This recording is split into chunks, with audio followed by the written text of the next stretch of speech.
כלב משמין, חברים.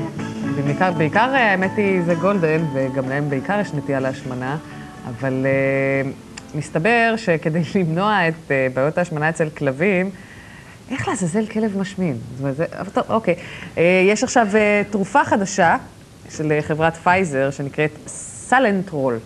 אנחנו רוצים לדבר עליה וגם על דרכים אחרות להדקיק את הכלב עם דוקטור אפי וגשל, רופא וטרינר. בוקר טוב. בוקר טוב. תגיד. זה רציני. לא יודע, זה רציני. תיאורטית, על פניו, למרות שאני חייבת להודות שראיתי כלבים עם נטייה להשמנה, כלב אתה אמור לשלוט על מה שהוא אוכל, אז איך יכול להיות שהוא משמין מעבר יש אנשים שלא שולטים על מה שהם אוכלים, אתה רוצה שהם ישלטו על מה שהכלב שלהם אוכל? זהו, זה נכון. חלק זה חוסר מודעות פשוט של הבעלים, שלא יודעים איזה מזונות טובים לכלב. אבל לא רק, יש גם את העניין התורשתי. לא סגרנו את עניין המזונות בדוגלי, וזהו? זהו שלא. יש כלבים כמו גולד, שדוגלי זה החטיף בשבילו. זאת אומרת, הוא אוכל... זה אפריטיף. אפריטיף. מתחיל בדוגלי, עובר לסטייק או פואר, אוקיי. מתחיל בכיכרות לחם, ונגמר בדוגלי. אבל זה לא רק זה, יש גם את העניין התורשתי, יש גם מחלות כמובן, שיכולות לגרום להשמנה. מחלות הורמונליות, בעיות לב, סכרת. וזאת התרופה שטובה לכל מקרה של השמנה, גם, זאת אומרת, זה לא רק בגלל הפרעות אכילה של כלבים.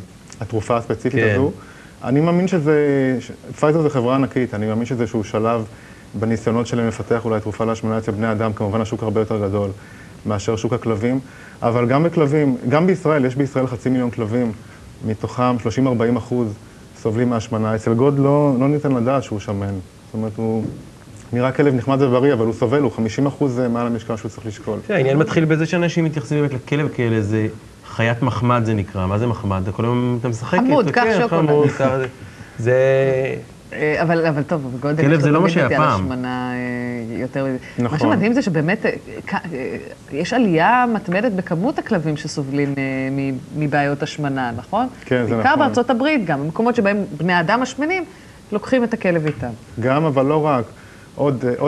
מדובר גם במזונות שהם טובים לכלבים. מזונות של כלבים, הם נועדו לכלבים עובדים.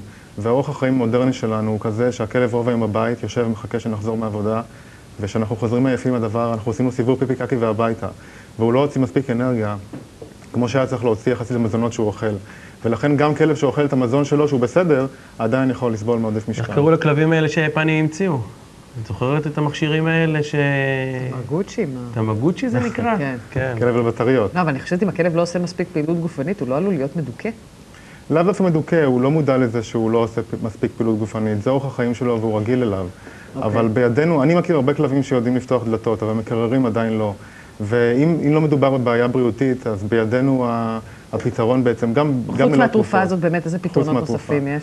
קודם כל, יש מזונות דיאטטיים, ושאפשר לתת גם להורדת משקל וגם אחר כך לשמירת המשקל. ופעילות גופנית, מספיק ללכת לטיול פעם זה אומר שאני אצטרך לעשות פעילות גופנית. זהו, זה נכון. אי אפשר להגיד לכלב להקיף את הבלוק ולחזור כשהוא מסיים. על זה אומרים מי הנותנת. כן. דוקטור אפי וגשל, אנחנו נודה לך בשלב הזה, אנחנו רוצים להיפרד מהצופים שלנו. מחר אתה כאן? לא, ואת? אני גם לא. אז תמר תהיה כאן, יחד עם אריאל מרגלית בטח.